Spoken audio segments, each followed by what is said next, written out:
Untuk mengetahui perkembangan pembangunan Ibu Kota Nusantara, kita akan simak laporan jurnalis Kompas TV Renata Panggalo di Balikpapan, Kalimantan Timur. Renata, sekitar 1 bulan lagi upacara kemerdekaan di IKN, Presiden juga telah menandatangani ada Perpres percepatan pembangunan IKN. Progresnya seperti apa sampai saat ini perkembangannya?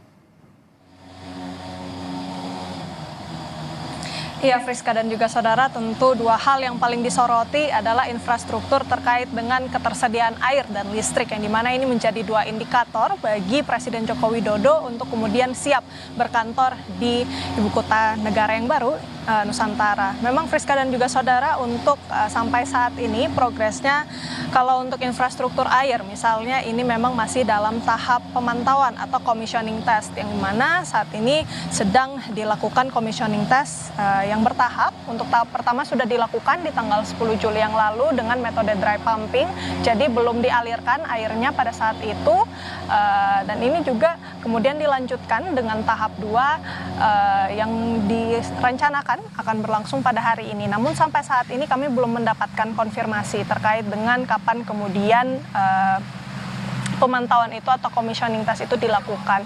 Tetapi kalau kita merujuk pada memang beberapa tahapan sebelumnya, misal tahap pertama ini dilakukan pada dini hari. Jadi kami masih menunggu untuk keterangan terkait dengan sukses tidaknya untuk tahap kedua terkait dengan pengecekan instalasi pengolahan air di Sepaku.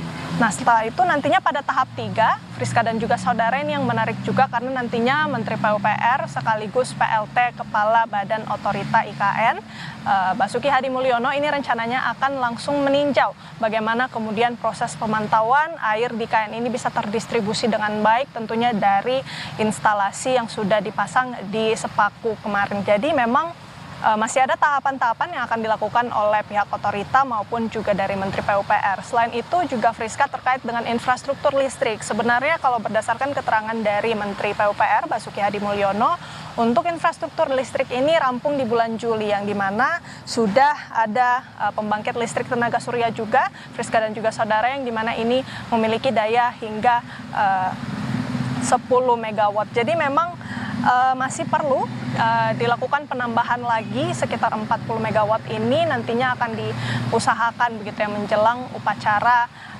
peringatan HUT ke-79 kemerdekaan Republik Indonesia. Selain itu, Friska dan juga saudara, untuk infrastruktur lainnya misalnya terkait dengan lapangan upacara, ini berdasarkan keterangan dari Danis Hidayat Sumadilaga selaku Ketua Satgas Pelaksana Pembangunan Infrastruktur IKN Kementerian PUPR, misalnya ini sudah sampai 88% untuk lapangan upacara, kemudian Istana Presiden sudah mencapai 83%, Hotel Nusantara ini juga sudah disiapkan untuk kapasitas 300 orang menampung tamu undangan, dan kemudian petugas upacara ini nanti disiapkan 12 rusun ASN dan sejumlah gedung perkantoran. Untuk infrastruktur lain terkait dengan pemindahan ASN, misalnya Friska, rusun ASN ini sudah terbangun 12 dari 47 rusun. Jadi masih kita tunggu bagaimana kemudian proses pengecekan air, listrik maupun infrastruktur lainnya di IKN bulan ini.